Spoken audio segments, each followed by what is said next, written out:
So you guys already have so many resources out there for learning grammar and English grammar and Spanish grammar and German grammar and Russian grammar, whatever language you're learning.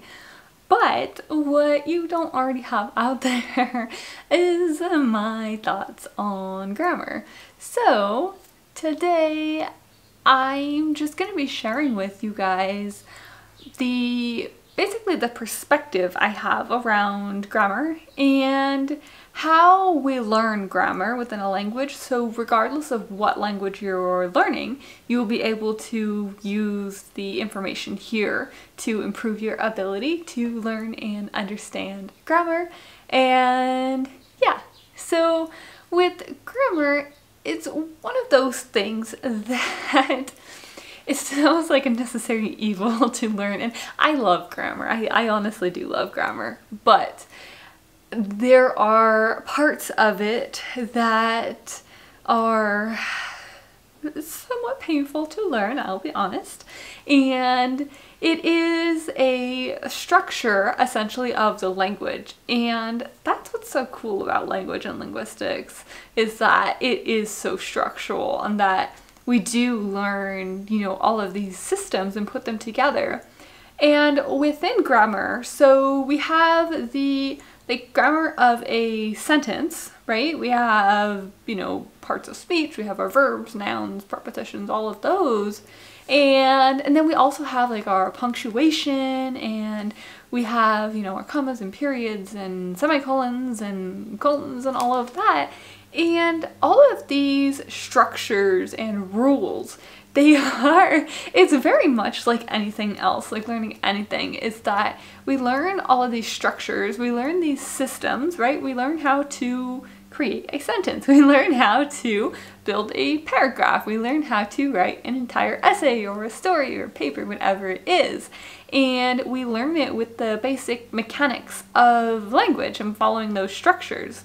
Well, it is so important to learn those structures, but the reason it's so important isn't so that you necessarily have to always follow them, so that you always have to do things exactly the way they're supposed to be and exactly the way that language wants them to be.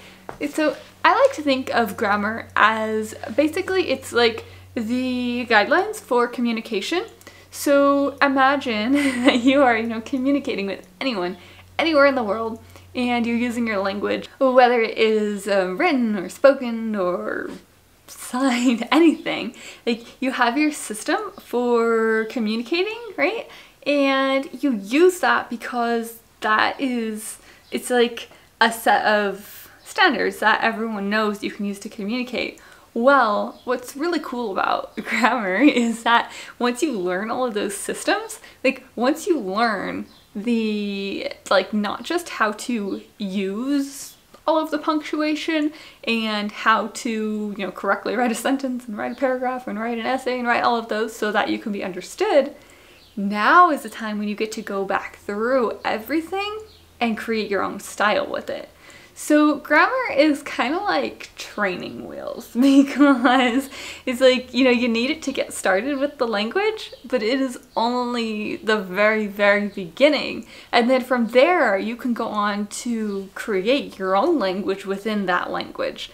And what I mean by that is, you look at all of these writers and you have so many different styles. You have some writers that write poetry that just create their own system entirely. They use punctuation when they want to use it, how they want to use it. They have, lines, they have pages for one poem, they have just 3 lines for one poem, they have whatever they want to do. And yes, there are systems within poetry. There are all of the all of the rules there as well, but they're less of rules and more of just techniques that you can use there.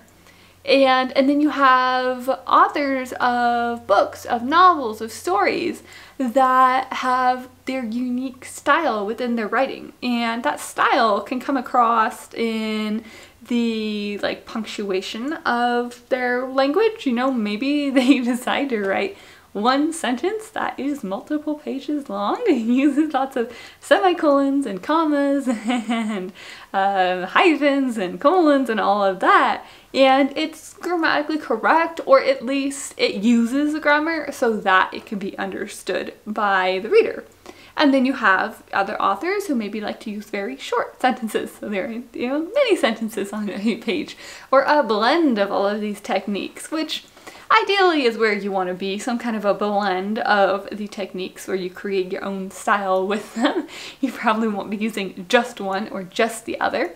And then you have, from there, like after you learn all of the punctuation and the structures, then you also bring in your own voice, your own style, your own tone in your writing. And it's more than just creating a sentence to be understood, which like within foreign languages, it tends to be where we focus, is being understood and being able to communicate. And if that is solely your goal, then by all means, like achieve that level. And if you're happy with that, then you've achieved your goal. But if you want to go even further, and if you're like me and you just love getting into language and just exploring it and pushing it to its limits, then you can begin to say, okay, how can I flow through this language to really express myself? How can I organize the words in a way that has the melody that I want it to have, that really expresses my thoughts and the way that I feel about what I'm speaking about? And this goes beyond just punctuation. It's word order, it is punctuation as well, and it is the structure of like the paragraphs. It is, sometimes it's not even paragraphs. Like if you're writing a story, once you learn all of these structures, like you hear me say many times like, oh, structures, but we need structures. We need to master the structures. We need to learn how to write a 5-paragraph essay and beyond, multiple pages. But we need to learn all those structures so that we then can go beyond them, so that we can use the knowledge of how those structures work to develop our own style. So we do need them. We do need formulaic and step-by-step structures, but not as like the right way to do something. Not as this is it, like learn how to do it this way, produce it, you're done. No, it's like a tool, it's the first step. You learn how to do those, you learn how to write a 5-paragraph essay, you learn how to write a 5-page essay, a 50-page essay, a dissertation, and then you go beyond.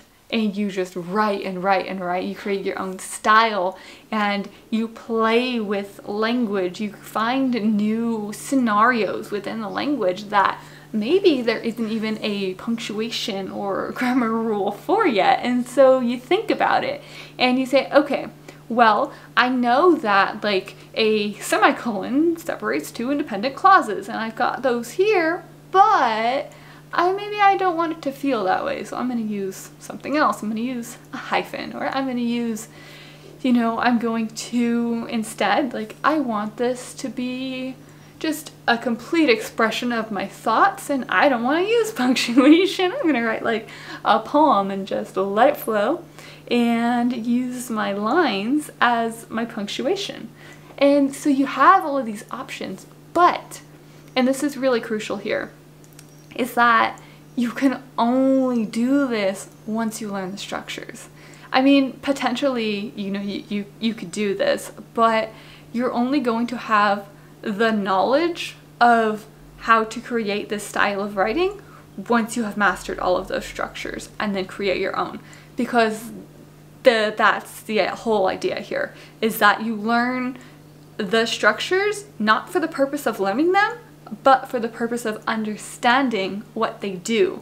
A period in a sentence, like, yeah, every sentence needs to end with a period, but it does that because it tells us, like, this is the end of a thought, this is the end of an independent clause, or, a combination of independent and dependent clause, whatever it is, and it tells us that.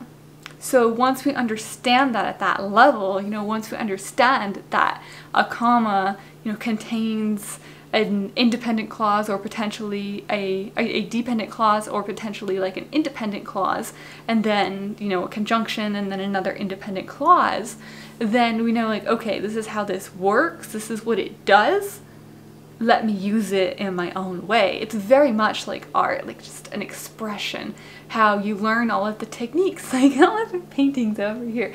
You know, you learn all of the strokes and you learn the different paints and the different techniques, and then you create your own based on what you know, and you follow the basic mechanics so that you can be understood, and then you go so far beyond that to just create a process that is entirely your own. And that is the purpose of grammar. Not just to learn so that you can follow all the rules, but so that you can go so far beyond that. We learn the rules so that we can break the rules and create our own because we know them so well. And that is it. That's all I have today for grammar, and thank you guys so much for staying until the end of this video. I will see you back here next time. Bye!